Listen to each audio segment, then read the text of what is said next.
अस्सलाम वालेकुम dear students. आज हम नेक्स्ट लेक्चर्स की तरफ जा रहे हैं। लास्ट लेक्चर में हमने ओस्मो रेगुलेशन को पढ़ा था और ओस्मो रेगुलेशन को हमने प्लांट्स में स्टडी किया था। मैं थोड़ा सा प्लांट्स के रेफरेंस से आपको ओस्मो रेगुलेशन बता दूं। हमने 3 कैटेगरीज पढ़ी थी ओस्मो रेगुलेशन प्लांट्स के हवाले से। उनमें ओस्मो रेगुलेशन कैसे होती है, किस कैटेगरी में किस तरह से होती है। तो नंबर 1 पे जो है वो हमने जो है वो 3 कैटेगरीज में पढ़े थे। मीजोफाइट्स, उसके अलावा दूसरी कैटेगरी थी जीरोफाइट्स और एक कैटेगरी थी हाइड्रोफाइट्स। हाइड्रोफाइट्स उनको पानी ज़्यादा जो है मिकदार में मिलता है, जीरोफाइट्स को पानी बहुत कम मिकदार में मिलता है। दोनों एक दूसरे के कंट्रास्ट थे कंसेप्ट में। और मीजोफाइट्स उनके पास मॉडरेट वाटर अवेलेबिलिटी होती है। अब देखिए एक चीज़ मैं आपको क्लियर करूं, मैं आपको ये लास्ट लेक्चर क्यों रिवाइज करवा रहा हूँ, तो उसकी जो मेन और बेसिक रीज़न है वो इस तरह से मैं आपको एक्सप्लेन करूंगा कि वो लास्ट टॉपिक और आपका जो करंट टॉपिक है दे आर इंटरलिंक्ड। तो अगर आपको लास्ट वाला समझ में आया तो आपको ये भी समझ आ जाएगा और इजीली आ जाएगा। तो इसमें आपको एक बेसिक चीज़ मैं आपको क्लियर कर दूं कि मैंने जो इसको कोरिलेट किया है उसकी रीज़न क्या है। यहाँ पे है ओस्मो रेगुलेशन एनिमल्स। अब हम ओस्मो रेगुलेशन एनिमल्स पढ़ने जा रहे हैं। ओस्मो रेगुलेशन प्लांट हमने पढ़ लिया हुआ है और मैं कह रहा हूँ कि रेलेवेंस है, एक दूसरे से जो है वो रिलेटेड है टू सम एक्सटेंट। तो उसमें आपने एक चीज़ समझनी है जो बेसिक है। आपको वर्ड्स रीड करके ये बात पता नहीं चलने वाली। So you must concentrate here. Osmo regulation animals उनमें बड़ी सिंपल थी। क्या थी? ज़्यादा पानी वाले ज़्यादा पानी निकाल देंगे, स्ट्रेटजीज है। कम पानी वाले अपने अंदर ज़्यादा जो है वो पानी को सेव रखेंगे ताकि डिहाइड्रेशन ना होने पाए। मीजोफाइट्स वाले उनकी कैटेगरीज दोनों की मिली जुली, कभी वो पानी बाहर निकाल रहे हैं, कभी पानी जो है वो एडजस्ट करने के लिए पानी की कमी ना हो बॉडी के अंदर रख रहे हैं। क्यों?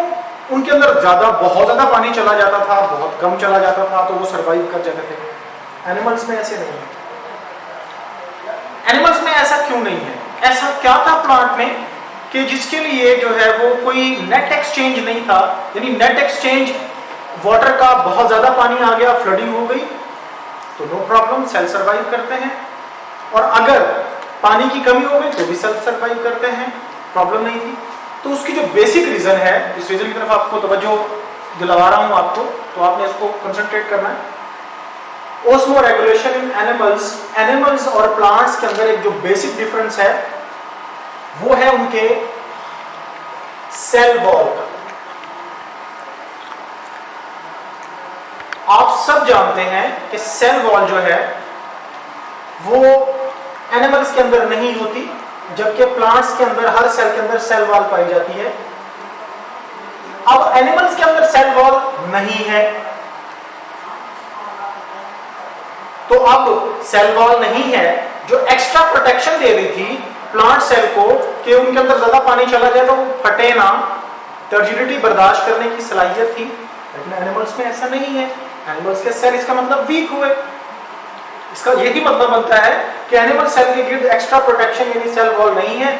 दे can rupture if in case there will be flooding of water.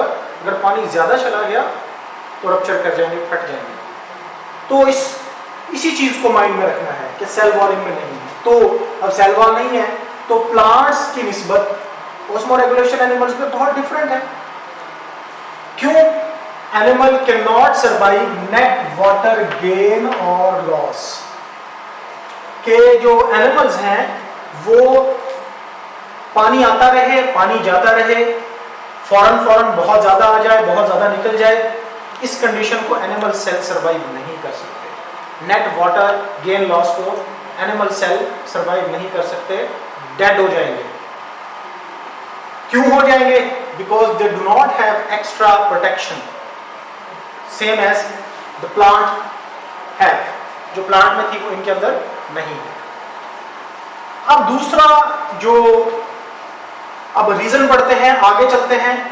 एक बात हमें समझ में आ गई कि जो प्लांट वाला जो ओस्मो रेगुलेशन का सिस्टम था वो एनिमल्स में काम नहीं करता। तो एनिमल में किस तरह का सिस्टम काम करता है, एनिमल को किस किस्म के एनवायरनमेंट का सामना जो है वो करना पड़ता है। Critical balance of water and solutes, ये एनिमल्स को रखना पड़ता है। यानी एक वही क्रिटिकल लिमिट, क्रिटिकल रेंज आ गई जिसको हमने नैरो रेंज कहा था। ये क्रिटिकल बैलेंस को मैं आपको डिफाइन करूं दोबारा से, इसको हमने कहा था नैरो रेंज। ये वही नैरो रेंज का जिक्र आ गया जिसको वर्ड चेंज करके क्रिटिकल बैलेंस बताया हुआ है, हालांकि वो नैरो रेंज ही है। पानी और सोल्यूट्स की मिकदार को नैरो रेंज में रखना ये एनिमल की बॉडी जो है उसको करना पड़ता है। प्लांट्स की तरह नहीं कि बहुत ज्यादा आ जाए बहुत कम आ जाए, ऐसा नहीं है। तो उनको क्या करना पड़ेगा, उसको एक बैलेंस में रखना पड़ेगा। किसको बैलेंस में रखना पड़ेगा, उनको रखना पड़ेगा कि वो क्या करें, एक नैरो रेंज में रखें पानी और सोल्यूट्स को, तो वो ऑस्मोरेगुलेशन हो गई। यानी सोल्यूट्स और water must be kept in a balance, कि ना तो पानी की मिकदार ज्यादा जाए नैरो रेंज से ना कम हो, ना सोल्यूट्स की मिकदार ज्यादा जाए नैरो रेंज से ना कम हो। ये बेसिक कंसेप्ट है। मैं दोबारा रिपीट करूंगा, समअप करता हूं उसको। ऑस्मोरेगुलेशन इन एनिमल्स में प्लांट से बहुत डिफरेंट है। रीजन ये है कि प्लांट के अंदर एक बेसिक रीजन आपको बताई है, प्लांट के सेल के अंदर सेल वॉल होती है एक्स्ट्रा प्रोटेक्शन के लिए, टू सर्वाइव। लेकिन एनिमल्स में ऐसा नहीं है। क्यों नहीं है? क्योंकि एनिमल्स के अंदर सेल वॉल नहीं है, तो एनिमल्स जो है वो net gain and loss of the water उसको सर्वाइव नहीं कर सकते, तो वो अपनी एक नैरो रेंज बना लेते हैं और उस नैरो रेंज को बाकायदा से कंट्रोल किया जाता है। ना उस नैरो रेंज से बाहर जाने दिया जाता है, ना उससे कम होने दिया जाता है। बैलेंस को जिसमें वाटर और सोल्यूट्स है, जिसको हम जो है वो ऑस्मोरेगुलेशन में पढ़ेंगे। अब इन कैटेगरीज पे एनिमल्स को दो कैटेगरीज में मजीद सब डिवीजन की गई है। एक को हमने कहा ओस्मो कन्फर्मर्स, दूसरे को हमने कहा ओस्मो रेगुलेटर्स। तो इन दोनों के अंदर फर्क देखते हैं। वर्ड खुद ही अपने आप को एक्सप्लेन कर रहे हैं। ओस्मो आप पढ़ चुके हैं, जिसमें ओस्मो में हमने वाटर और सोल्यूट्स के बैलेंस पढ़ा है। कन्फर्मर्स कंफर्म करते हैं, they have confirm quantity of water and solutes. Animals की कैटेगरी है, दो कैटेगरी है। कुछ को हम ओस्मो कन्फर्मर्स कह रहे हैं, कुछ को ओस्मो रेगुलेटर्स कह रहे हैं। ओस्मो कन्फर्मर्स ये कंफर्म रखते हैं अपने अंदर वाटर और सोल्यूट्स को, कंफर्म क्वांटिटी में रखते हैं वाटर और सोल्यूट्स को। यानी इनकी बॉडी ज्यादा स्टेबल होती है, एक्सचेंज बॉडी जो है वो नहीं करती। वाटर आए या सोल्यूट्स आए, वाटर जो है वाटर जाए या सोल्यूट जाए, इन दोनों कंडीशंस में इनके अंदर पानी का और सोल्यूट्स का आना जाना ना होने के बराबर है। ये रेगुलेशन नहीं करते, ये इनकी बॉडी के अंदर नैरो रेंज नहीं पाई जाती ओस्मो कन्फर्मर्स में। They do not actively require to adjust their internal osmotic state. अपनी बॉडी के अंदर मौजूद पानी और सोल्यूट्स की जो कंडीशन है, पानी और सोल्यूट्स जो है उनके लिए ये नैरो रेंज इसके पास नहीं होती ओस्मो कन्फर्मर्स एनिमल्स के पास। जितने भी ओस्मो कन्फर्मर्स हैं एनिमल्स जिस केस में आते हैं, उनके अंदर नैरो रेंज नहीं होती।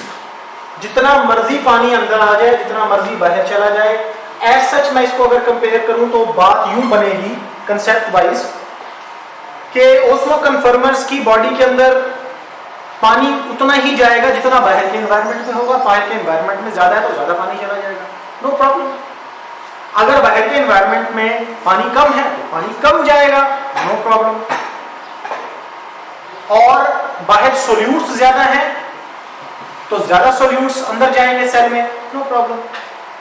अगर सोल्यूट्स कम है तो कम जाएंगे, तब भी कोई प्रॉब्लम नहीं है। इनको हम कहते हैं osmo conformers.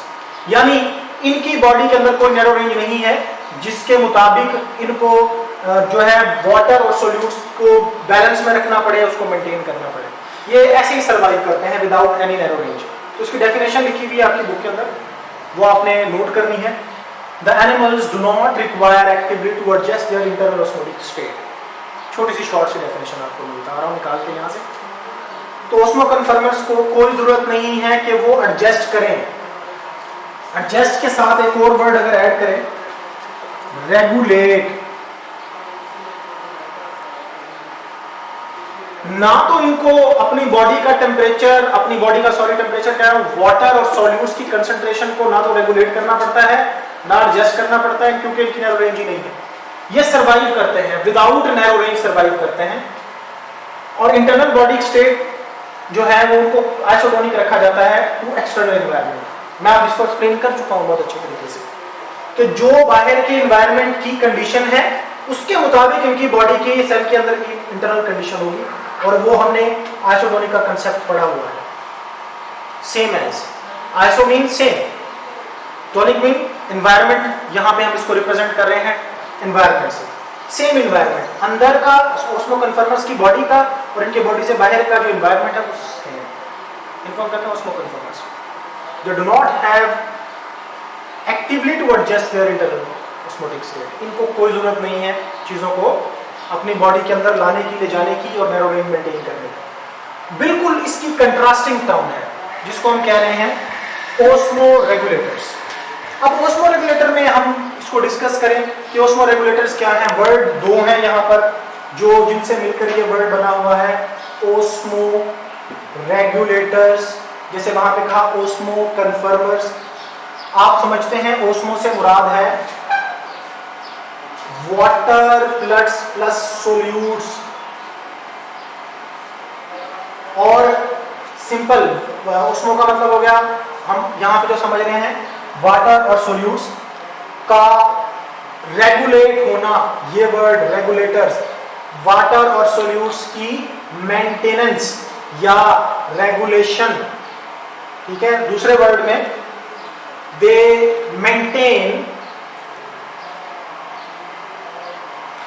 a narrow range